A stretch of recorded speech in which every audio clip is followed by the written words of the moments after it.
الحمدللہ الحمدللہ کفا وسلام علی عباده الذین اصطفى اما بعد اعوذ باللہ من الشیطان الرجیم بسم اللہ الرحمن الرحیم یا ایہا الذین آمنوا استجیبوا للہ وللرسول اذا دعاکم لما یحییکم واعلموا ان اللہ یحول بین المرء وقلبه وانہ الیہ تحشرون واتقوا فتنة لا تصيبن الذین ظلموا منکم خاصة واعلموا ان اللہ شدید العقاب صدق اللہ العظیم۔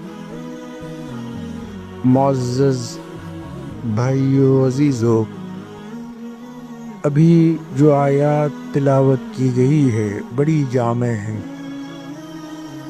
اللہ جل جلالہ وعم نوالہ ارشاد فرماتے ہیں، یا ایہا الذین آمنوا، اے ایمان والو، استجیبوا الرسول، استجیبوا اللہ والرسول، رسول کی بات سنو اور مانو، اللہ کی بات سنو اور مانو۔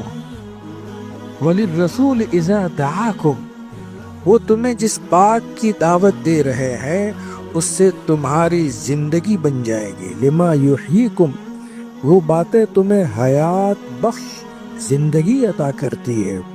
اسی لیے علماء نے لکھا ہے کہ شریعت کے جتنے احکام ہیں، اگر آدمی اس پر توجہ کے ساتھ عمل کرتا ہے تو دنیا میں بھی اس کو جنت کا مزہ آنے لگے گا، دنیا میں بھی وہ امن و امان اور سکون محسوس کرے گا۔ امیل اللہ کو دیکھتے ہیں، ان کی زندگی کتنی امن، چین، سکون کے ساتھ ہوتی ہے۔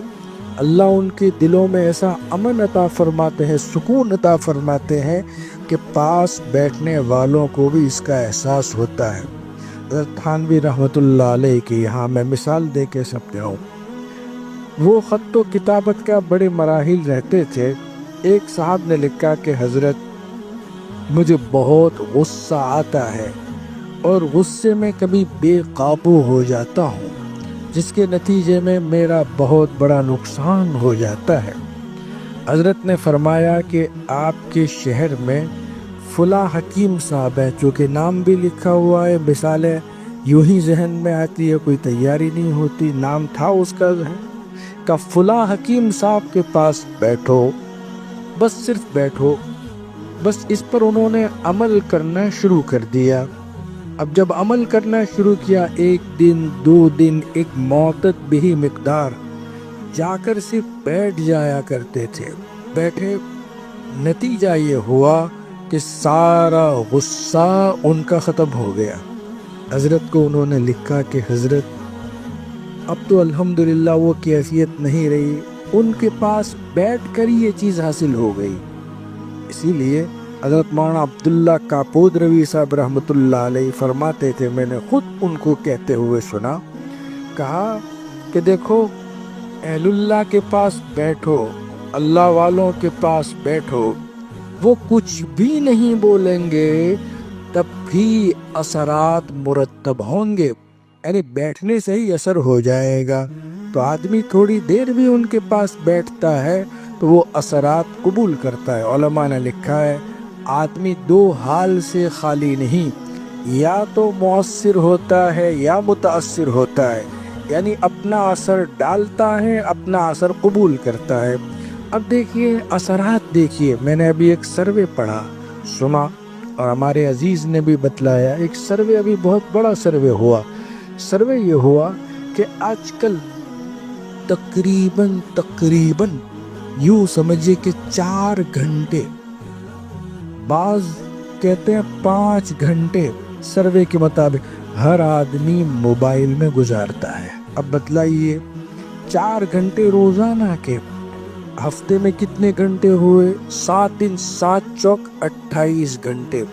اب 28 گھنٹے سوشل میڈیا پر ہو اور اس میں ہر قسم کی چیزیں ہوتی ہیں۔ اب دیکھو خاندانی نظام تتر بتر ہو گیا، ایک صوفے پر بیٹھے ہیں، لڑکے الگ بیٹھے ہیں، لڑکیاں الگ بیٹھی ہیں، بچے الگ بیٹھے ہیں، ماں باپ الگ بیٹھے ہیں، سب اپنے اپنے کام میں مشغول ہوتے ہیں، رات کو دیر دیر تک میڈیا میں وہ کام کرتے رہتے ہیں، سوشل میڈیا کو دیکھتے رہتے ہیں۔ کتنے اثرات ہوں گے؟ اثرات ایسے ہونے لگے کہ اب الحاد آ گیا ہے۔ اب بتلائیے، مقابلہ جو ہوتا ہے نا، وہ جیسا ہتھیار ویسے ہتھیار سے ہوتا ہے۔ اب میں آپ کو ہفتے میں 15 منٹ سناتا ہوں، بتلائیے خاک میرا اثر ہوگا آپ پر؟ کوئی اثر ہونے والا نہیں، کچھ نہیں ہوگا۔ جہاں میڈیا پر لوگ 28 گھنٹے ہفتے میں نکالتے ہو، یا یہ بیچاری 15 منٹ کیا کام دے گی آپ کو؟ اور وہ بھی سنا نہیں سنا، آئے نہیں آئے، واللہ بہت خطرناک بات ہے یہ تو۔ دھیرے دھیرے کفر آئے گا، شرک آئے گا، الحاد آئے گا، نظریات بدل جائیں گے۔ جمعہ کے دن کے اثرات کیا ہوتے ہیں آپ کو معلوم ہے؟ مصر میں لارڈ کرومر آئے تھے، انگریز کی حکومت کی، لارڈ کرومر کی۔ اس وقت الحمدللہ دینی ماحول برقرار، وہ لوگ سوچنے لگے، اس بات پر ان کا اتفاق یہ ہوا کہ یہ جمعہ کے دن جو بیانات کرائے جاتے ہیں اس کو بند کراؤ، اس لیے کہ عوام کو جو کچھ مل رہا ہے وہ جمعہ کے دن سے مل رہا ہے۔ وہ اتنا مواد جمعہ کو لے کر جاتے ہیں کہ ہفتے بھر چلتا ہے۔ اگر ان کو دین سے دور کرنا ہو، دین سے ہٹانا ہو، دین سے الحاد کی طرف لے جانا ہو، تو جمعہ کے دن کے بیانات کو بند کراؤ۔ بند کروا دیے مصر میں، دیکھو آج الحاد، باپ اللہ کو مانتا ہے، بیٹے ملحد ہے۔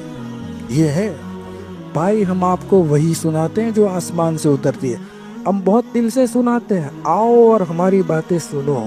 یاد رکھو، یہی باتیں رہی تو کوئی سنانے والا نہیں ہوگا، نام مسلمان ہوں گے، مسلمانوں کی بستی ہوگی، لیکن حال وہی ہوگا جو دوسری کمیونٹیز میں ہو رہا ہے، کوئی سنانے والا نہیں ہوگا۔ دین کا نام رہ جائے گا، رسم رہ جائے گی۔ ہم تو آپ کو بہت محنت کر کے جوس پیل کر بنا کر ذہن میں لے کر آتے ہیں کہ آپ کو کیا کہنا ہے، اور تھوڑی دیر میں کہہ کے آپ کو فارغ کر دینا ہے۔ اس کی قدر کرو، ورنہ دین بہت خطرناک ہے۔ سوشل میڈیا پر جو چیزیں وائرل ہو رہی ہے، گھروں میں بے دینیاں پیدا ہو رہی ہے، ملحدین اور خدا کے منکرین پیدا ہو رہے ہیں، عذاب قبر کے منکرین پیدا ہو رہے ہیں۔ کچھ نہیں ہے، بس تو یوں ہی چل رہا ہے، کھاؤ پیو مر جاؤ، وہی باتیں ہو رہی ہے جو مشرکین کہا کرتے تھے، جن کو مٹانے کے لیے رسول اکرم صلی اللہ علیہ وسلم لے کر آئے تھے۔ آپ کے شہر میں علماء موجود ہیں، ان کی باتیں سنو، یہاں تفسیر ہوتی ہیں، بیٹھو، 10 منٹ ہوتی ہے، تعلیم ہوتی ہے، بیٹھو، اور مسجدوں میں بھی الحمدللہ کتابی تعلیم ہوتی ہے، عصر کے بعد ہوتی، بیٹھو۔ ہماری جو دعوت و تبلیغ کی محنت ہے اس میں شرک کرو، دھیان دو۔ جمعرات کو جو ہمارے ہاں الحمدللہ لوگ جاتے ہیں، ہفتہ واری جو اجتماع ہوتا ہے وہاں بیٹھو، کہیں سے بھی اللہ اور اس کے رسول کی بات حاصل کرو، معلوم کرو، دلوں میں نور پیدا ہوگا، ورنہ حالات بہت خطرناک، الحاد پیدا ہو جائے گا۔ قرآن یہ کہہ رہا ہے قد جاءکم من اللہ نور و کتاب مبین، تمہارے پاس روشنی آ گئی، کھلی کتاب تمہارے پاس آ گئی ہے، اللہ نے آسمان سے یہ چیزیں بھیجی ہے۔ سنو گے تو اثر ہوگا، نہیں سنو گے، واقف ہی نہیں، معلوم ہی نہیں کیا ہے۔ ابھی میں سوال کروں، بتلاؤ حضور اکرم صلی اللہ علیہ وسلم کی سیرت کس نے پڑھی ہے؟ تو میں بدگمانی نہیں کرتا، آج بھی نہیں کرتا، کسی سے نہیں کرتا، لیکن میرے عزیزو یہ جو جواب ہوگا بڑا مایوس کن ہوگا۔